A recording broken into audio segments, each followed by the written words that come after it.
Donc moi je voulais vous parler de l'action d'agriculteurs qui sont là. Hein. Donc j'avais dit je présenterai au cas où ils ne seraient pas là, manque de peau, ils sont tous là. Donc je vais dire que les grandes lignes et puis je vous laisserai compléter.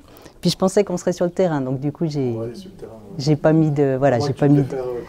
Non, non, bah, autant qu'on le fasse là et puis après du coup on bouclera. Donc effectivement, enfin vous me complétez, hein, donc c'est votre action, c'était pas la mienne. Donc en fait le but pour vous c'était effectivement de favoriser des habitats pour favoriser des auxiliaires et puis créer un équilibre finalement auxiliaire ravageur, quoi. Donc d'où l'idée de refaire des bandes enherbées. Donc ça s'est fait à l'automne 2016. Donc il y a eu deux types de bandes. Il y avait les bandes en bord de parcelle où il y avait un outil qui avait été loué pour sème au bord pour semer sur 1 mètre, 1 mètre 50 en fait, qui est exprès fait pour ça, qu'on n'avait pas localement. Et puis des bandes intraparcellaires que Thomas a mis en place, quoi, en fait, avec l'outil agriculteur sur 3 mètres de large, quoi, en fait. 4 mètres. Et j'avais repris, a priori, il y avait à peu près 5 km de bandes de bord de parcelles et plus de 3500 mètres de parcelles intraparcellaires qui ont été implantés, quoi.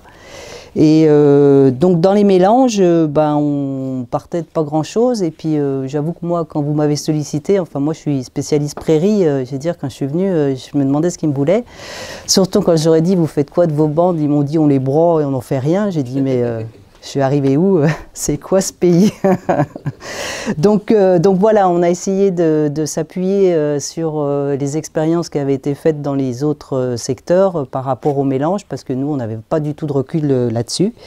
Et donc on a testé 5 mélanges, et puis le 6e, donc c'est le mélange que Thomas, lui, a fait, beaucoup plus simplifié sur ces bandes intraparcellaires, quoi, en fait. Et donc sur les 5 autres mélanges, c'était des mélanges vraiment fleuris, on va dire, sachant que voilà, j'étais surprise ce matin d'apprendre qu'il ne faut pas mettre de graminées parce que nous, ce qu'on nous avait préconisé, c'était à peu près 50% de graminées dans le mélange et puis les autres 50% c'était des fleurs, quoi. Donc on est parti sur ces 5 mélanges, donc qui avaient été faits par la Chambre d'agriculture de Champagne-Ardenne en fait, qui avait un peu travaillé avant nous. Il y avait Caroline Lebris qui nous avait aussi conseillé un type de mélange. Et donc on s'était fourni chez Nungesser qui est en Alsace, quoi. Donc au niveau des prix, après c'était variable selon les mélanges, mais j'ai repris, on était à peu près autour de 35 € hors taxe du kilo, quoi. Et puis on était parti sur 30 kilos à l'hectare, quoi.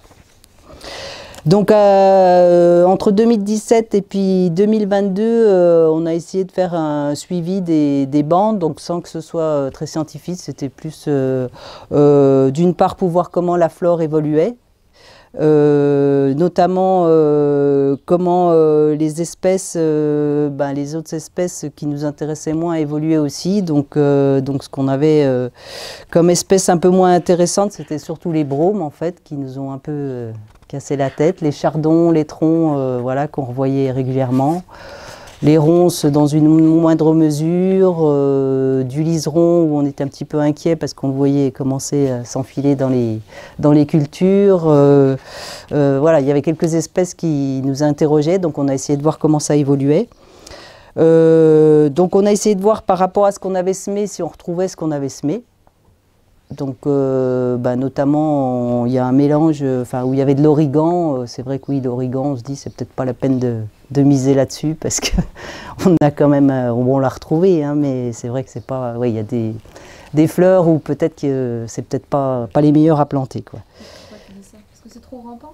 Non, parce qu'on l'a quasiment pas vu et puis le conservatoire botanique était venu en nous disant franchement c'est pas local, laissez tomber, quoi. Donc oui, il y a des choses, il faut peut-être pas s'affoler avec ça, quoi. Enfin en tout cas dans le Jura, quoi.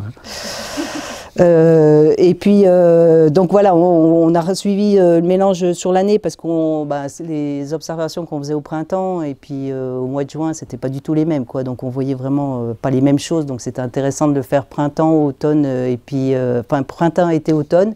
Et au début, on le faisait 3 fois par an parce qu'en fait, ce qui nous intéressait aussi, c'était quel entretien on fait de ces bandes, quoi. Est-ce qu'on les parce qu'on partait des fois 3 fauches par an, donc on s'est dit qu'est-ce qu'on en fait, quoi. Est-ce que, dans le but de les faucher le moins possible, mais on ne savait pas trop où on allait, quoi.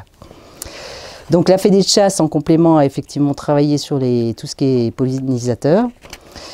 Et donc moi ce que j'en retiens, et puis c'est là où vous me direz, où vous compléterez ou vous contredirez, comme vous voulez. Donc sur les mélanges, effectivement, voilà, il y avait des choses difficiles à retrouver, je vous l'ai dit, l'origan, donc je pense qu'il y a des choses qu'il faut pas replanter. On était sur des bandes où on avait de la minette en prédominance, donc avec plus de 10% dans le mélange de minette, en fait, on s'est dit oui, ça colle pas, et après en rediscutant avec Caroline Debré, il nous a dit, ils avaient fait le même constat. Il faut mettre ça en dessous de 7% parce que sinon c'est vraiment trop envahissant, quoi. Donc voilà, sur les proportions, il y a des choses aussi à revoir. Et puis après voilà, c'est ce qu'on commence à voir chez vous, c'est-à-dire qu'à un moment donné, les mélanges, ils s'expriment pas la première année. Donc la bande à bleuet, ça peut paraître surprenant peut-être la première année, mais on va se dire dans 3 ans, finalement, elle est magnifique, quoi. Donc c'est là où il faut laisser le temps aussi pour que les espèces s'implantent et pour que ce soit vraiment le reflet de ce qu'on a semé, quoi. Donc les plantes problématiques, donc je vous l'ai dit, nous c'était l'étron, chardon, chien-dent, brome stérile, ronce, ambroisie. Et donc pour en revenir au brome, parce que c'est quand même un peu votre bête noire, voilà, du coup, et donc sur toutes les parties qui sont un peu travaillées sur le bord et puis qui reçoivent un peu de dérive, de désherbant, souvent c'est le brome qui prend le dessus, quoi. Et au début, on s'est dit, faut qu'on le broie pour le gérer parce qu'il est assez précoce pour pas qu'il regraine. Mais en fait, c'est un cercle vicieux parce que comme c'est une plante précoce, donc si on broie tôt, on va favoriser le brome. Donc à un moment donné, on s'est dit, oui, c'est plus une connerie qu'autre chose. Donc après, voilà, vous avez essayé de éventuellement le gérer parce que souvent, c'était pas toute la bande, c'était que des portions en fait.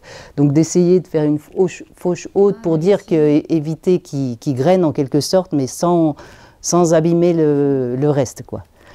Bon, après, moi, chaque fois que j'ai essayé sur les échanges nationaux de discuter un peu sur comment les gens font, enfin, oui, les solutions sont pas magiques. Ouais, donc, et puis, ce qu'on s'est quand même rendu compte, c'est que les bandes, quand elles étaient sales avant, elles étaient sales après, quoi. On n'a pas résolu le problème, en tout cas, du salissement avec ce qu'on a pu semer, quoi. Ça n'a jamais étouffé. Voilà. Ce qu'on avait avant, on l'a retrouvé après, quoi. Il n'y avait pas d'exploitation. Donc après sur la gestion des bandes, donc on s'était dit déjà que pour la première année, moi j'avais entendu de ce que vous me disiez, la première année ça peut être bien qu'il y ait une première fauche un peu haute, notamment pour calmer les graminées. Donc ça c'est pas votre cas, vous n'en avez pas mis, parce que du coup elles vont vite prendre le dessus et puis pour que ça laisse les autres plantes en fait s'implanter correctement, quoi. Donc nous on en était arrivé à une fauche par an.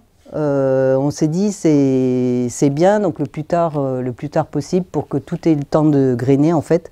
Mais après on commençait à devenir un petit peu inquiet, justement par rapport à la mauve, voilà, que je vous disais, qui commence qui faisait chez Michel c'est des buissons, quoi. Donc après on se dit oui, si on laisse ça, qu'est-ce qu'on va en faire? Et puis on avait de la chicorée aussi dans les mélanges, donc à un moment donné ça devient quand même assez impressionnant. Donc on s'est dit oui, une fauche par an ça peut être le bon compromis, et puis si on l'a fait le plus tard possible, quelque part on a fait laisser grainer et puis on a fait un peu le boulot, quoi. Et puis le chardon, on s'était posé la question à un moment donné est-ce que la luzerne est censée concurrencer le chardon? Est-ce que ça pouvait être bien de remettre un peu de luzerne dans les bandes pour avoir cet effet un peu antagoniste avec le chardon, mais du coup on n'a pas été jusqu'au bout, quoi. Après, ce qui avait de bien chez Mathieu, c'est qu'il avait fait les quatre mélanges sur la même bande, donc ben voilà, comme tu disais, enfin, hormis la dérive de la mauve, mais c'était intéressant parce que là, pour le coup, sur une même bande, on voyait vraiment l'expression des mélanges et c'était plutôt bien, quoi. Après, ce qui est un peu marrant, entre guillemets, c'est que au même endroit qu'il y avait les bandes, il y a une étude qui était faite par l'INRA, je crois, qui s'appelait Durban, là. Non, d'Urban. C'est un autre projet, ça. Oui, mais c'est un autre projet, mais du coup, qui, pour le coup, eux, travaillaient sur le campagnol des champs, et qui était plutôt dans une logique à dire faut que ce soit coupé, parce qu'on favorise tout ce qui est habitat pour le campagnol des champs, c'est pas bon, quoi. Donc du coup, c'est là où c'est quand même compliqué tout ça, parce qu'à un moment donné, oui, on favorise des espèces, mais il y en a certaines qui ne sont pas toujours intéressantes, quoi. Donc du coup, ils étaient plutôt à l'encontre de ce que nous, on voyait en termes de gestion, et après, c'est toute la complexité du métier d'agriculteur, quoi.